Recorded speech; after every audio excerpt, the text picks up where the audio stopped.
Muslimat, para pendengar dimanapun berada, puji dan syukur marilah senantiasa kita panjatkan kehadirat Allah Subhanahu wa Ta'ala, serta salawat dan salam pada junjungan kita Nabi besar Muhammad sallallahu alaihi wasallam, yang sangatlah kita harapkan syafaat beliau di yaumil akhirah. Baik, pada pagi hari ini kita lanjutkan pada prinsip yang kelima atau yang terakhir pada dakwah menjadi seorang dai. Itu yang kita tanamkan kepada anak-anak kita adalah bersabar terhadap celaan, ya. Artinya dalam hidup ini tidak lepas, ya, setiap kebaikan pasti ada lawannya, itu nggak bisa dipungkiri, dan itu dari dulu, ya, dari dulu pun sudah terjadi. Para nabi-nabi yang kita lihat di dalam sejarah pun, dari Nabi Nuh terus sampai kepada Rasulullah Sallallahu Alaihi Wasallam, itu tantangannya itu tetap salah satu dicela, ya. Bahkan kalau kita lihat mereka jauh lebih berat. Di dalam surat Luqman, dalam nasihat Luqman itu jelas dikatakan, ya bunayya aqimis shalah, wahai anakku tegakkan salat, wa'mur bil ma'ruf, ya, suruhlah orang berbuat baik, wanha anil mungkar, cegahlah orang berbuat kemungkaran, wasbir ala ma asobak. Ini masalahnya, ya, bersabarlah terhadap cobaan yang menimpamu. Jadi kalau nyuruh orang bikin baik, mencegah orang buat mungkar, itu pasti ada reaksinya. Nah, reaksi inilah yang dituntut wasbir, ya, sabar. Ya, sabar. Memang kita bilang kalau kita nggak sabar, ya udah berhenti sebentar itu kan, atau dengan tidak sabar kita lari. Sejarah juga sudah kita lihat, Nabi Yunus, ya, 30 tahun berdakwah, ya, nengok umatnya nggak ada yang bergerak satupun masuk ke dalam agama yang dia bawa. Hilang sabarnya, dia pergi, ternyata jadi masalah. Namun di balik itu kita bisa lihat sejarah Nabi Nuh, sabarnya luar biasa sampai 950 tahun. Sampai digambarkan Nabi Nuh itu tidak merasakan sakit kalau dilempari orang. Orang yang tidak sakit, merasa sakit dilempari, ya Nabi Nuh itu. Kenapa? 950 tahun itu bolak-balik itu aja dirasainya. Makanya dia itu digambarkan dengan abdan syakura, ya, hamba yang pandai bersyukur, yang bersyukur ketika nikmat, bersyukur juga ketika, ya, dapat celaka, dilemparin seperti itu. Bersyukur dalam sehat, bersyukur dalam keadaan sakit. Kenapa? Dia sudah menjadi kebiasaan sama dia. Nah, jadi ini kan sebagai rujukan sama kita, sama anak-anak, kasih tahu bahwa setiap memberikan kebaikan, kalau dileceh, ya itu udah merupakan hal yang wajar. Tapi sabarlah, ya. Dunia akan berbalik, dunia akan berputar, ya. Situasi akan berbalik, hari-hari berganti. Itu tidak usah kita bilang diabaikan. Tapi yang jelas kita yakini, tidak cepat lambat pasti orang akan juga mengalami satu proses. Nah, jadi maka itu sebenarnya dalam hal seperti ini, ya, kita perlu tanamkan kepada anak-anak bahwa hal tersebut sangat-sangat harus dimiliki, ya. Jadi jangan cepat begitu diejek sama kawannya udah, ya, langsung bereaksi. Kadang reaksinya membalas, kadang reaksinya, ya, kita bilang meninggalkan, reaksinya nggak peduli. Nah, itu bukan hal yang bagus sebenarnya. Makanya dipuji oleh Allah, inna dzalika min azmil umur. Sikap-sikap yang seperti itu dilakukan adalah azmil umur, ya. Azm ini kan tekad, ya, azam, satu azam, urusan yang betul-betul memerlukan tekad, urusan yang memang akan melahirkan satu kebaikan. Ketika orang bertekad, insya Allah yakinlah, ya. Kalau orang bisa mengatakan banyak jalan menuju Roma, kalau kita tidak tekad itu, tekad, niat, ya, didukung dengan kesabaran dan keyakinan, insya Allah, ya, itu jelas perubahan akan terjadi.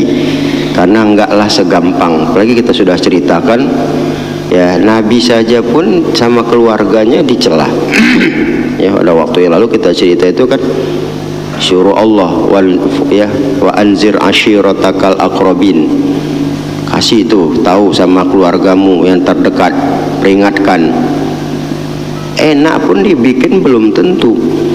Makanya Nabi suruh Ali bikin hidangan. Ali, kata Nabi, habis dibikin hidangan panggil kerabatnya, ya Bani Abdul Muthalib, Bani Hashim, Bani Abdi Manab, panggil, kumpul, makan dulu. Maksud Nabi kan habis makan kan lagi ngumpul-ngumpul, selesai itu kan bisa dikasih tahu. Abu Lahab ngajak bubar, yuk pulang, habis makan pulang. SMP ya, siap makan pulang. Itu Abu Lahab, itu keluarga sendiri. Jadi jangankan orang lain, keluarga sendiri aja pun kadang ya membuat kesal, bikin apa kita bilang, itu risiko. Ya, itu Abu Lahab, habis makan suruhnya orang pulang. Ya namanya dia juga apa, ya terpandang, pulang semua orang, nggak sempat Nabi ngomong. Kedua kali bikin lagi, ya begitu dibikin sama Nabi, suruh lagi bikin hidangan, Nabi bercakap. Akhir cakap Nabi diketawain, malah ejek, disindir, karena Nabi mengangkat tangan Ali bin Abi Thalib sebagai ya pemegang wasiat, ya pewaris risalahnya itu. Sementara Ali masih kecil, diketawain sampai bapaknya disindir. Abu Thalib, tengok tuh, Muhammad menyuruh kau tunduk sama anakmu, katanya. Kau tawa orang tuh, ya, kadang-kadang begitulah. Ya, kita ngasih tahu tuh diketawai orang. Permasalahannya ya hal-hal seperti ini kalau kita lihat jelas ya akan terjadi. Ya, begitu melebar ke semua orang Arab di Mekah saat itu, wah ya makin besar tantangannya. Inilah maka diberitahu sama anak, ya, dari kadang-kadang kan anak tuh kan ngadu, ya ma ini kawan aku begini, ya sabarkan, jangan disuruh ngelawan, jangan suruh balas, sabar. Ini masih kecil, ya nanti kan kawan lagi, udah masuk SMP, ada lagi nama kawannya berubah, makin besar wawasan berkawan itu, pasti tahu lagi nanti SMA lebih besar lagi kawannya nanti, ya masuk SMA ada lagi masalah, kasih tahu lagi bahwa nanti apalagi kalau kuliah lebih besar lagi, se-Indonesia bisa punya kawan yang macam-macam, bukan cuma